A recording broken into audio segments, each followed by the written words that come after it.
Today we're going to see the completion of a long overdue project. That is, my Threadripper editing PC is finally going to be finished. I know I started it 2 years ago, but better late than never, right?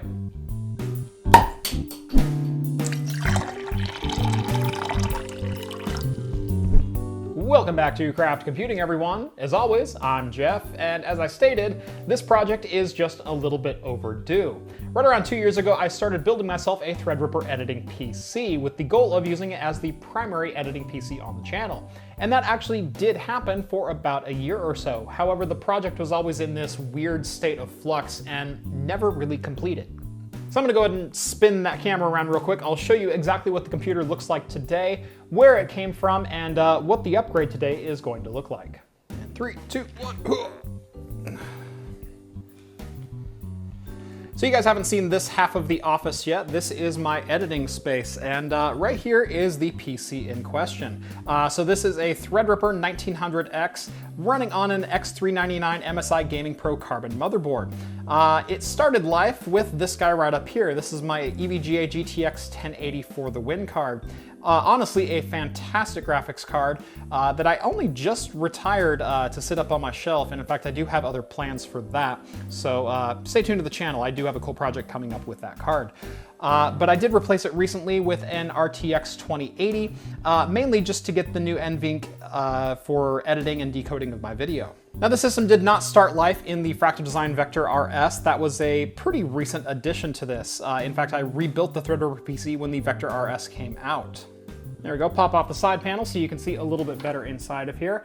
Cooling this, I actually took out the entire custom liquid loop and replaced the CPU cooler with a Cooler Master MA621P. This is the Threadripper edition of their MA620. When I was originally shopping for a Threadripper cooler, this was one of the best ones that I tested, and I would much rather have an air-cooled editing PC than a water-cooled editing PC. Towards the back there, you can probably see the couple sticks of Corsair Vengeance LPX 3200 MHz memory in there. I do have 32 gigs in total. Originally, I had Corsair Dominators on this system, but due to the air cooler, I could not reuse those. Some other notable extras you might see down inside of here is I'm actually using a sound card. That's the Sound Blaster X-AE5. Mainly I wanted that for a headphone amplifier, and it works absolutely fantastic. A little further down in there, but I know you probably won't be able to see it, is a 10 gigabit Mellanox network card for my 10 gigabit network, as well as a couple of NVMe drives. One of them is a Silicon Power 500 gig NVMe 3.2, as well as a Samsung Old Enterprise 1 terabyte NVMe drive. So I've got about 1.5 terabytes of NVMe storage in here. So why do I say the system was never completed? Well, it never turned into the PC that I wanted it to be. I did fully water cool the system with a SwiftTech block, a D5 pump from XSPC, AlphaCool Rad, as well as an Inwin 303 case. However, the performance of this PC was never what I expected it to be. My 1900X 8-core CPU could overclock to about 4.1 gigahertz. However, I could never really keep it cool inside of that Inwin 303, and I've mentioned this in a couple of different reviews before, where it was just never the performance that I really wanted out of it. Couple that with some of the first generation Ryzen memory headaches that I had crop up on this thing. My 3200 megahertz memory could only run stably at about 2933, and even then I think I have this running at 2666 right now. So overall, the system just never wowed me. It never gave me the performance I wanted, and it really never looked the way I wanted it to either. I wanted this to really be a showcase build. So about a year into it, I pretty much just abandoned ever improving the system because it would end up being a full rebuild anyway.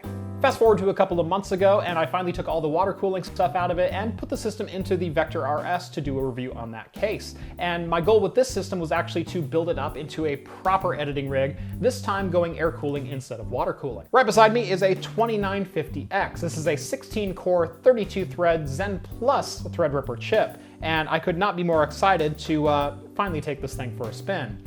Mainly because I bought this back in like late October, early November, and I'm just now getting to install it. And since we're in the upgrading mood, I figured I would pick up another 32 gigabyte kit of Corsair LPX 3200 megahertz memory. So when we are all done with this thing, it's gonna have 16 cores, 32 threads, and 64 gigabytes of DDR4. Let's get started. And since we are upgrading a first generation board, our first step is going to be to check the BIOS version to make sure that second gen Threadripper is actually supported. That way I only have to install the CPU once. So here we are in the BIOS, and I don't know if you can see this, but as you can see, I've taken away all of the overclocking on this system. I'm running at the stock 3.8 gigahertz on the 1900X CPU, and my DDR4 speed is down to 2667 because that was literally the only thing that I could get stable. I'm hoping with the upgrade to Zen Plus that I will be able to run this at 3200 megahertz speed, and that alone should give me a pretty sizable performance increase, let alone the doubling of my core count. So according to this, my BIOS build date is actually November 14th, 2017. So shame on me for never upgrading the BIOS on this board. All right, well, the good news is I'm not on the oldest BIOS that's available for this board, but it's close. All right, and it looks like the July 2018 version of the BIOS does include support for 2nd gen AMD Ryzen Threadripper processors, but we're just gonna go ahead and jump up all the way to the top, including the enhanced game boost function and a couple of GISA code updates. All right, copy that over to a thumb drive. Let's update our BIOS. All right, and flash. Yes, I would like to enter flash mode. Enter flash mode. All right, there we go. And there's our BIOS. Let's go. All right, we posted after the update. That's usually good news. And there we go. We are into the BIOS. I can see that the BIOS build date has been upgraded a full year to November 2018. So in theory, we have Ryzen Zen Plus support for Threadripper. It did reset my memory all the way down to 2133, which I'm actually not going to touch until after I do the CPU upgrade. So let's go ahead and do that now.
All right, let's see if she boots. And here we go.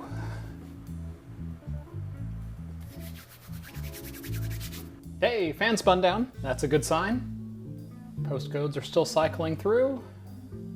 One eternity later. Ryzen always takes oh, we got monitor. I was about to say Ryzen takes forever on a first boot. So that was starting to make me slightly nervous, but all right. We have a post and we got 64 gigs of RAM. Excellent. We're gonna go ahead and run setup. Hey, look at that. Ryzen Threadripper 2950X, 16 cores, 65 gigs of RAM. Now let's see what we can do with it. Right off the bat, I think I am just going to go ahead and turn on AXMP. We're gonna go ahead and go profile 2 and just go for broke at 3200 megahertz at CAS 16, which is way higher than I ever got the 1900X to. So fingers crossed we can actually make this work. And I really hope I'm in frame. I think I'm in frame, but I didn't turn my monitor around. So your guess is as good as mine. All right, there's a post at 3200 megahertz. I will certainly take that. And hardware info says 1600 megahertz at CAS 16, 18, 18, 36. I will take that. And just for the fun of it, I'm gonna go ahead and run Cinebench R15. I will do an R20 test probably in a later video, but R15, I wanna test it against my 1900X at pretty much the best settings that I ever got on it, which were here somewhere. 1900X 8-core, I got an 1827, and that was with, I think, 3066 megahertz memory. So let's see what doubling my core count did. By the way, my fastest to date is a 2497 with my 20-core dual 2670 V2 CPUs out of my Dell dual gaming system. 3061, new personal record. I will take that. So overall, I am pretty pleased with how this upgrade went. Honestly, it didn't take all that long. The biggest thing was just taking care of the BIOS. The CPU swap, even with the difficulty of installing this cooler in the case, went pretty smoothly. It only took me about 20, maybe 25 minutes in total. I will certainly be running this thing through its paces over the next couple of weeks as I get back into my video editing groove. But as for now, I think that's gonna do it for this video. As always, if you liked this video, you know the button to click. If you didn't like it, go ahead and click that dislike button twice just to let me know how incredibly angry you are. Make sure to subscribe to Craft Computing if you haven't done so already as well. Also, be sure to follow me on Twitter to keep up with daily shenanigans like this.